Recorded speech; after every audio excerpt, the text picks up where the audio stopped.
Welcome to this webinar, which is all about thinking about your future.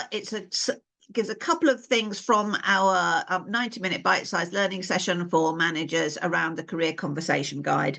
So we know that a lot of managers need to give career conversations to their people, but some of them do struggle. So we're going to tackle just a couple of things from that training program today. It's a little bit of a free extract so that you can take some ideas away. We're going to be sharing a toolkit. So first of all, for those of you who don't know us, we are 3C. We specialise in all aspects of performance, talent, management, and all of those related issues around careers, learning and development, competency frameworks, and so on and so forth. You can see our selection of our client list there. It's very mixed across public and private. What links all our clients together is it tends to be that managers have been promoted into managerial roles because of their technical, professional, or academic expertise, and not because they're great people managers. So most of our clients have an educated workforce on the whole, and they have intelligent, capable managers, but not necessarily people who are naturally managerial or naturally find it easy to talk to people. So what we're going to be sharing today is we're going to think about having a discussion with our colleagues about their sector or about their profession, and particularly think about change. And then we will look at a toolkit to help people think more widely about their career conversations. Then we will look at one of the favourite pages from my book, which is 30 Ways to Develop People Without Going on a Course. And that people who have looked at my book, whether I've given it to them or whether they've bought it, tend to come back saying that's such a useful page. And then we will have a look at a career conversation guide and an extract from the book and from the course to explore how you might, as a manager, have a better career conversation, or if you're from HR or OD, which I know quite a few of you are, how you might then support your managers to have those conversations more effectively. So on we go. I think the first thing to think about is a career conversation is really about many things. And we tend to think that it's about career development, which is number 2 on this list. But we can't see career development in isolation from the other aspects of what we might call the employee experience. So how are people doing on the job? Career development is intricately linked to learning and development, about how people learn, how they're developing themselves, where they see their futures. So learning and development is intricately linked to career development. It's also linked to well-being and the local culture. So some organisations are able to provide internal promotions and internal opportunities to grow and develop very easily, and others aren't. The larger you are, the easier it is. If you're in a relatively small organisation, say there are only a few hundred of you, it could be quite difficult to provide really good career development. And therefore, you need to be thinking about how can we best support people. And that may be about encouraging them to leave the organisation, or it may be about finding ways to grow and expand their opportunities locally. And then finally, of course, reward and recognition are important. So people will look at career development as part of an increase in their reward, and definitely want to see it as part of an increase in their recognition and their professional services. So one of the things to do when you are training managers, or if you're a manager yourself, to think about is when you're having a career conversation, it's actually covering quite a lot of things, not just the career. All right. So you might add to this slide, I'm not going to read it all, but it's quite interesting to think about jobs that didn't exist 20 years ago. And possibly, given that 20 years ago was 2004, it's possible that the beginnings of AI were there, and that some people were working on AI engineering even 20 years ago. But it would have been a tiny, tiny, tiny number of people in comparison to the number of jobs that there are now. So it's really helpful to think about talking through jobs that are new. One of the things we put down here is telemedicine physician. That was relatively new in the last 20 years. Now, those of you who are involved in the health service will know now that there are, what do they call them? Physician associates, physician supporters who are not doctors but have some doctor training, who stand in between the nurse and the doctor and are meant to support doctors in hospitals. It's a completely new job in the context of the NHS.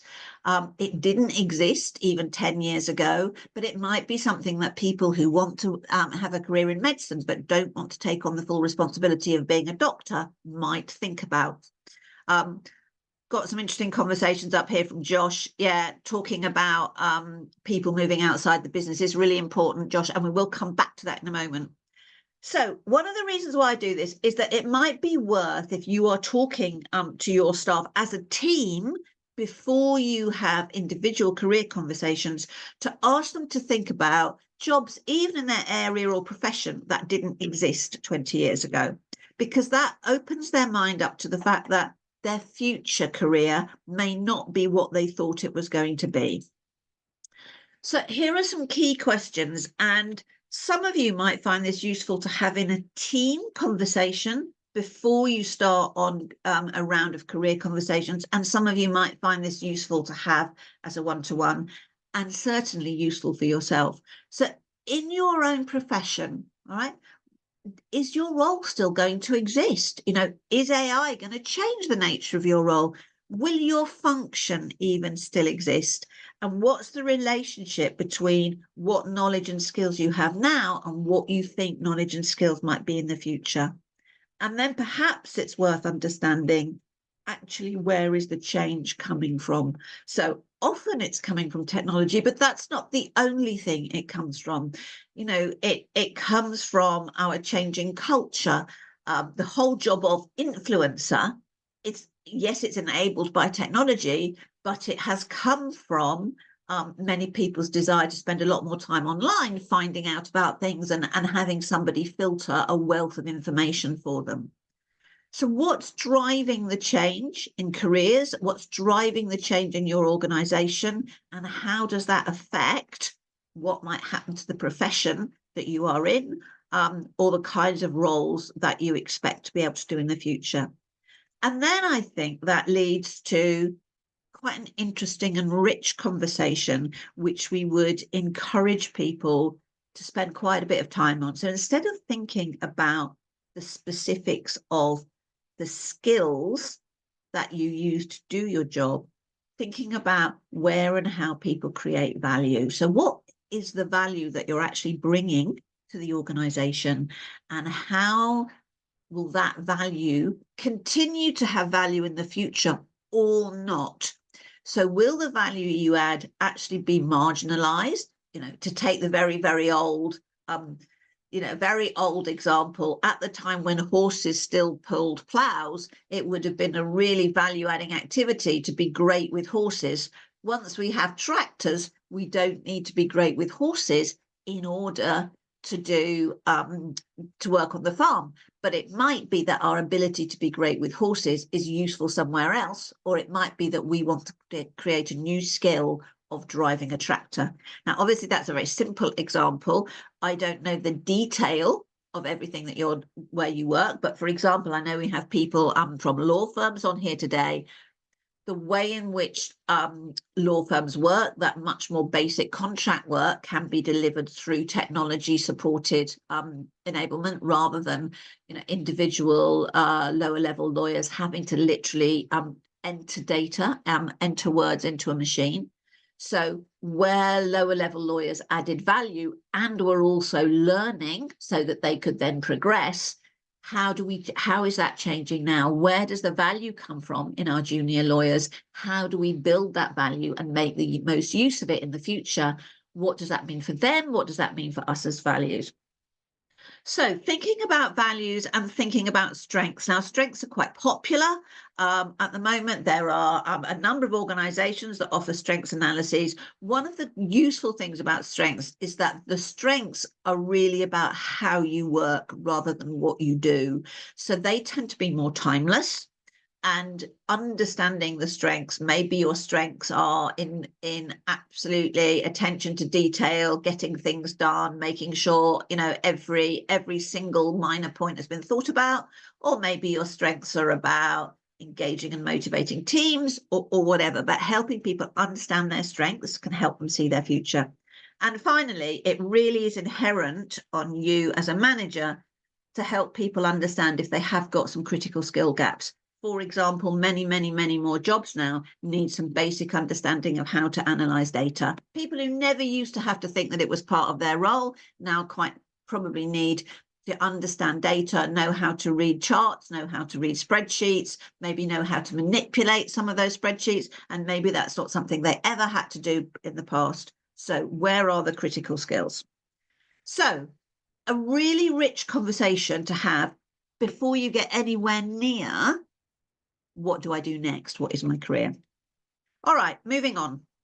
I think my next slide is just a couple of little examples which we can jump through. So I've put here a very simple example. This one is about the front desk bank cashier.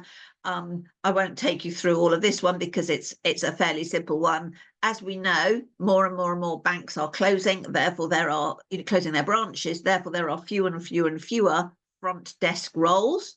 That is being driven by technology, but also by personal preference, that people are not going into branches anymore. They are choosing to access their banking through online apps. Mostly that's choice. Of course, there are people who don't want to do that, and there are people who still want to go into a bank, but those numbers are disappearing. So all of those front desk roles are disappearing. The traditional contact center is also disappearing because people want access to online chat and access to support rather than to phone and talk. So many jobs are changing, just even within something that feels as staid as retail banking. So thinking through for you, if you're in higher education, how much more of your work is going to be delivered virtually? How will it change how you communicate with students? What is the support you're giving students? Are you moving into a much more global delivery model where the whole notion of a campus university is beginning to change? Lots and lots of things to think about. If we look at local authorities, and we would have to be blind not to know that many local authorities are struggling now with very tight budgets. How is that going to change what services are delivered and how they're delivered, and therefore what kinds of people they will need in the future? So lots of questions to ask there before you even think about a particular job. Once you've done that, this is a really useful toolkit. And in the training program, we talk a lot about how to use this toolkit. This toolkit is a really simple one, but it forces people to think of, and I've shown here two, but maybe 2, 3, or 4 possible roles that they could do next, not just one. So it's really easy for people in a fairly pyramid-shaped organization to think, well, I'll do this job and then I'll get promotion, and I'll do this job and then I'll get promotion and I'll do this job. And those of us who've been around in industry for a long time know that that was never really the case, except in the largest organizations, and it certainly isn't the case now. So helping people think through a whole range of options is important. The other other reason this is important is that as larger organizations are delayering, for instance, I did some work with a global insurance company that had compressed something like 15 layers down to about 7. There is an automatic promotion to the next level, but at the level you're at, you have to get a range of experiences so that people need to work on and think about, what are the experiences that I need to have? Do I need to be managing a budget? Do I need to be managing a profit and loss account? Do I need to be managing a supply chain? Do I need to be learning project management? Do I need to be working on culture? What are the things that we want people to learn in order to move up? So with this toolkit, you help them think on the left-hand side down the examples of what it would be to move from one role to another. So obviously the first one is a really simple one. Suppose I'm a junior advisor in the team and I want to go to senior advisor. How can I do that? And then you can help people think through, in order to get to that role, what do I need to do? And I put a couple of examples in there. And then what steps am I going to take? And if you notice, all of this toolkit is written in the I version, so that this is all about individuals taking responsibility for their career development. Not that you aren't talking to them about it as a manager, but that they are really taking responsibility. And you work through this with people, making sure that they've got option 2 and preferably option 3 that are absolutely a range of different roles they might move to. And this may well be a point at which you say you will need to get this experience outside this organisation. And as Josh has put in the chat here for us, it's actually a healthy conversation to have. And that sometimes if people move in a very positive way externally, then they can come back. And I think if you work in a larger organisation, you may well have seen that happen. And people go, well, it's very frustrating. Why do I have to leave to get promotion? And I think we do need to be honest and say promotions are competitive. Just because you're able to do the job doesn't mean that you will get the promotion, because there will be other people in the organisation who are also able to do the job. So take this little toolkit and use it to work through with people who want to move on the reality of what it will take for them to move up to the next steps. And it can also be quite useful if you're trying to map career paths. This can be a very useful little tool to start mapping career paths for people if you're in HR and OD, and mapping out what the number of options are and how people can move towards it. Okay. Let's move on here. Josh, yes, the flat structure means that roles don't often exist, but part of what we're doing is trying to create opportunities for people at the same level. So I think that's a really useful comment to make. All right, so that conversation around what do I need to do is going to lead to a conversation around development. So here's just a little toolkit which we have, which is 30 ways to develop people without going on a course. Now, there's all sorts of different learning styles in here, some of which are quite simple, that they watch a video, so they're quite passive and they're learning through watching. Others of them are quite active. So, for example, number 3 is about inviting people to facilitate a conference call or conference meeting. Some of those things are about working with others. Some of those things are very much about doing themselves. So number 7 is about listening to a podcast and then writing notes for the team, so they don't have to talk to people, but it might be that you ask them to present their notes about the team to other people. So many, many, many ways here of helping people to develop. And the real reason that this is important is that people think, oh, I need to go on a course. All right, they think development equals course. And no organization's got a course for every single part of anybody's development. And B, that's a very passive way of learning in some sense. If the only way that somebody thinks they can develop is to go on a course, they're actually not really engaged in what development means.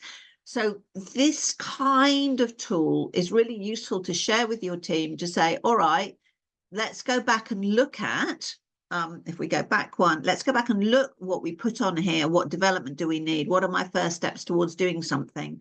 And then look here and go, all right, are there some ideas here that can help me deliver on some of the things that I want to move forward on? So you might need to work with them. So, for example, number 22 is to allocate them a special project. Well, obviously, you've got to have a special project to allocate to them. And let's be clear, if you allocate somebody a special project, you have to give them time to do it. You're not asking them always to put their time in from their own time. But nonetheless, if you've got a new project coming up, it might be an opportunity to go, I know that this person could just do it with their eyes closed and it'd be really easy, but actually this person, it would be really good development for them. And you as a manager, weighing up the pros and cons of having those two different choices, because there's always a temptation to choose the safe pair of hands when you're the manager, because that's one less thing for you to worry about. But your responsibility is also to make sure that other people learn, or else you always get the same people having the same opportunities and they get better and better, and more junior staff don't get the opportunity to move forward. So, useful tool, share it with your team and use it to think about development. And then here we have the conversation starter. Now, those of you who got my book, the Performance Management Playbook, 15 Must-Have Conversations, will see that this is the standard model that I use for manager conversations. So we have some beginning quotes. some middle quotes, and some end quotes. So we'll just understand how this works in a little bit more detail. And then we're coming up to 55 minutes. We'll wrap up and have some questions. So if you do have questions, please do put them in the chat, or you send them to me privately, whichever you prefer, or we will invite people to open up and ask them. So beginnings, getting started on a career conversation. Here are some possible questions that there are. If you've already done with your team the activity around what's changing in the profession, you may be able to start really, really easily with, what did you take from that conversation we had around what's changing in our profession or in our area or in our function? What does that made you think? Is that relevant to you? Is that important to you? One of the reasons why we do this is that you will have some staff who will say to you, oh, I've been doing this job for 20 years. I'm quite happy doing it. I don't need to change. Now, that job has almost certainly changed in the last 20 years, if only that they probably had a new laptop and a different version of the software that they used to do it in. Very few jobs have literally not changed. Their responsibilities associated with them might not have changed, but the methodologies will have changed. So encouraging people to think and understand what actually has changed and therefore what they need to do to think about in future is really important. You're less likely to be having a career conversation with somebody who's perhaps nearing retirement, but it might be worth talking to them about what's the legacy they want to leave. How would they like to be remembered in this organisation? Are there things that they might like to do in the context of supporting other people? So you can use this conversation for a legacy if you want. Right, the middle group is the digging in question. So if somebody says, well, actually, what I'd like to do is move up to do this job, it's very easy to jump to, okay, let's move to do that job, but actually dig in. So the middle part of the conversation is a real explore this in a bit more depth. What are the challenges you're going to find doing that? What can you do to reduce challenges in future? What do you need from me? Really dig in a little bit to help people think through what they really want out of their career and future. And then finally, and I say to whenever I run these sessions around conversation, guys, the end is actually really important. That a lot of conversations end with, what help or support do you want from me? And somebody goes, oh, I'm not sure really, I'll get back to you on that. And you go, fine, end. All right. I think it's important that you try to move from, oh, this is what I want, into action. And so that focus on the commitment that they want. So we put some suggestions here around, get people to think about how hard it will be, or get them to focus on their first step, or asking what else they need in addition to your support, which is a very generic activity. And finally, go, all right, we're going to talk about this again at some point, whenever that might be, even if it's another year. What do you want to be different by then? So really, really finish your conversations clearly so that people move from talking about their career development into thinking about it. Okay. I think I've talked a lot. Let's have a look. Here's the book for those of you who haven't got it. It was spent several months on the bestseller list last summer, which was absolutely brilliant. There are loads of conversation guides in there about everything from setting goals to poor performance, including more tips around career. So I think that's us done.